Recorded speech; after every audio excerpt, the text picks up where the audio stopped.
What's up everybody? In today's video I'm going to give you a full review of my lithium battery. I've ran it in that bike for 4 years and 100,000 miles. So it's got a lot of start cycles in it. And this is what I found.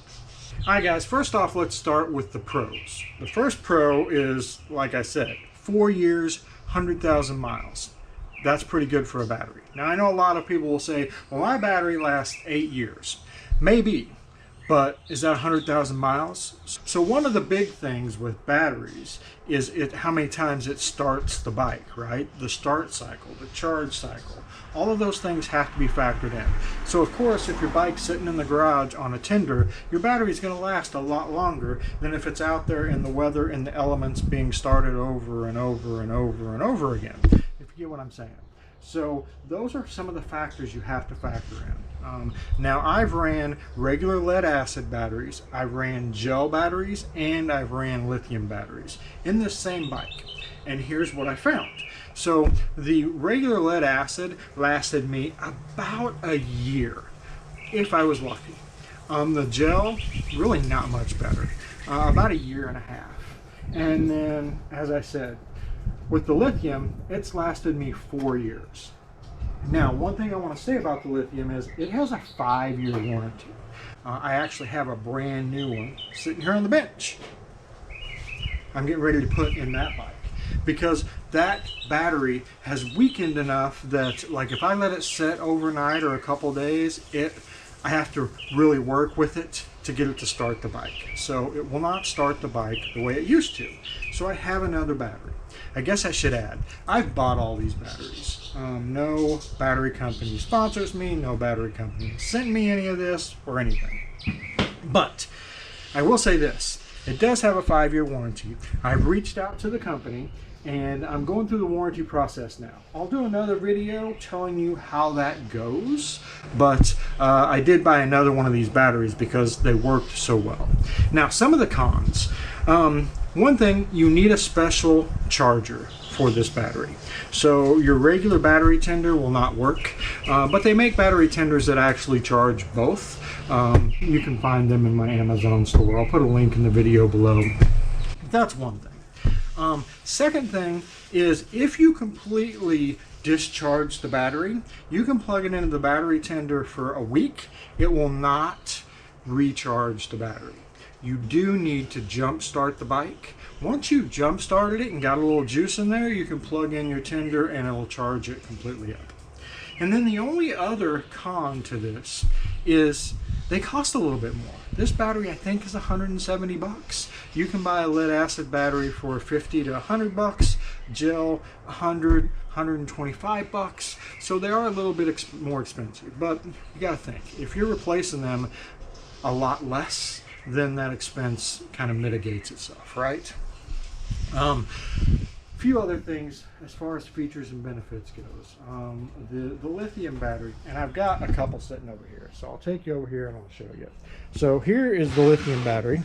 There is just your standard lead acid.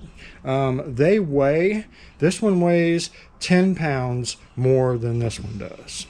This comes, notice it's a little shorter. This actually comes with these.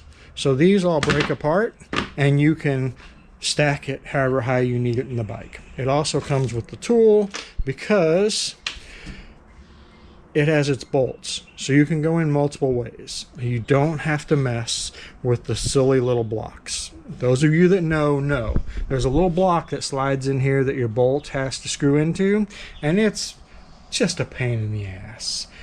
So these, you don't have to worry about that. Just unscrew this here. You can screw it in here, you can screw it in here, or you can screw it in the top.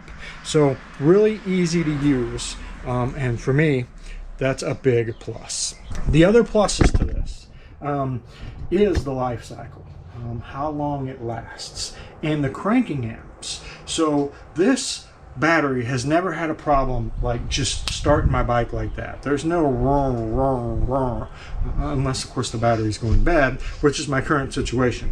But all of 4 years, man, you hit that starter and it fires right up. The lead acid and the gel just don't have the same cranking amps that the Lithium had. The Lithium has a smart system in it to keep it from overcharging, undercharging, all of that stuff that a lot of people worry about. Like you've probably seen videos, heard people talking about bikes catching fire with lithium batteries. Actually, it's really not an issue. Has it happened? I'm sure it has. Is it a regular thing?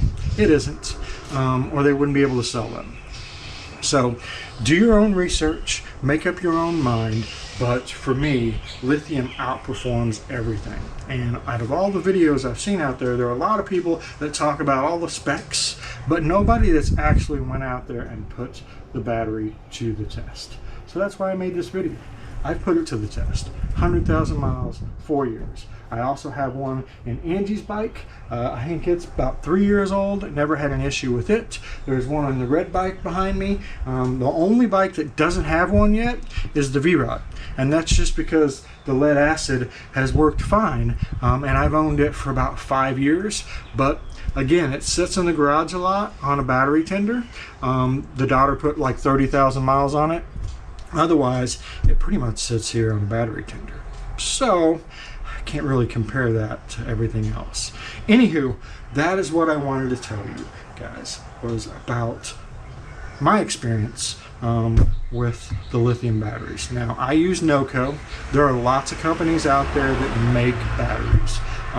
One, NOCO is a very well-known name brand. Two, we'll see how they do on the warranty. And three, like if you're dealing with something that could be potentially bad, right? You want a well-known company. So I've used NOCO. I've not had any issues with them. They do a lot of the jump packs and everything else. So I figured that they would be a good brand to go with, and they haven't done me wrong so far.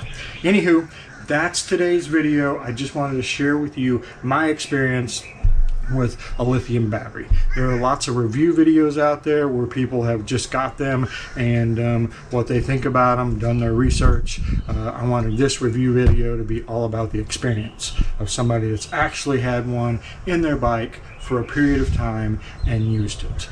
And that would be me. So if you guys are thinking about getting yourself a lithium battery, do your own research, but I am a big fan. I highly recommend it, and like I said, if you'll watch the next few weeks, I'll tell you how my whole experience with the warranty goes. The one thing about the warranty I don't like is I'm required to take the battery out and send it to them, and then they analyze it and then decide if they want to replace it and send me a new one. The problem with that is, if you want to ride your bike, how do you ride your bike without a battery for any period of time? So that's the only thing so far that I'm not a big fan of, and I've already told them I'm not. We'll see how the rest of the warranty experience goes, but stay tuned for that video here in the future. Hope you guys have a great day. If this video helped you at all, of course you can click the links down below and buy any of the stuff I talked about. The battery will be there, all of that. But you can subscribe and of course share it with your friends and family. Anywho, that's it for today. We'll see you on the road.